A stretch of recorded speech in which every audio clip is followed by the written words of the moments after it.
شوهرم از روسیه تاکسی کار میکنه.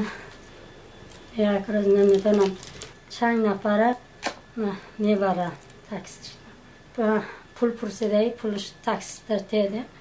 این چور نگفته ایده پرنده. این حادثه با اکرام бердиев ساکن 43 ساله ناحیه رودکی رخ داده است که حالا در اینستیتوت سکلیفاسوفسکی شهر مسکو با یک دست و پای فلج شده طبابت میگیرد. اکرام زخمی را یک زن روس پیدا کرده و به دوستان او خبر داد. در رابطه با این حادثه تا حال کسی بازداشت نشده است و گمان نمی رود که کسی نیز بازداشت شود. حمله نژاد پرستان روس به مهاجران و شکنجه و اذیت آنها از طرف کارفرماها در روسیه تقریبا به یک عمل معمولی تبدیل شده است. مقامات وزارت خارجه تاجیکستان با دنبال هر یک حمله و کشتار مهاجرین تاجیک به جانب روسیه مراجعت و حتی در بعض موارد نوت ارسال می‌کند و خواستار تحقیق قضیه می‌شود.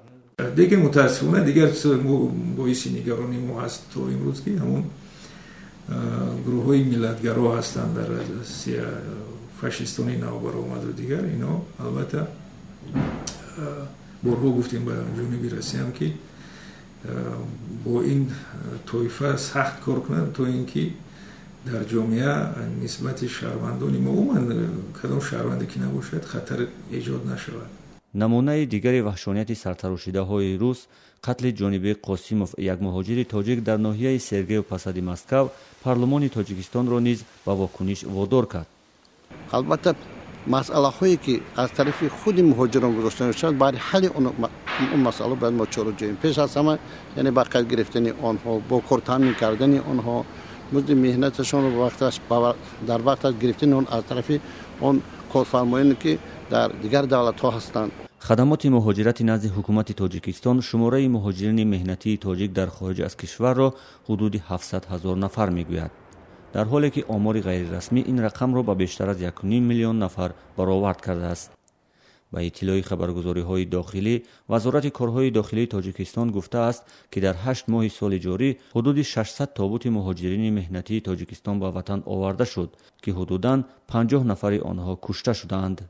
اون حالتی که در روسیه نزدیک به معلومات و شاهین توسن قاسیموف با قتل رسانده شد، این یکی از دردی حسی ملی همه ما میباشد و نسبت مسئله بازپرسی روبروی خدمات مهاجرت نمادی ما در روسیه در همبستگی با سفارت تاجیکستان در فیض روسیه و دیگر مقامات رسمی ما فعالیت خود آغاز نموده است. اما واقعیت این است که تا حال مقامات روسیه هیچ یک کشتار پرسر و صدای شهروندان تاجیکستان را تا به آخر نرسانیدند و حتی در صورت آشکار شدن گناهکاران و به دادگاه رفتن قضیه قرارهای دادگاه منصفانه نبوده است. حالا وضع مهاجرین تاجیک تا رفت وخیم‌تر شده و صدای آنها در رابطه با حفظ نشدن حقوقهایشان از طرف دولت تاجیکستان بلندتر می شود.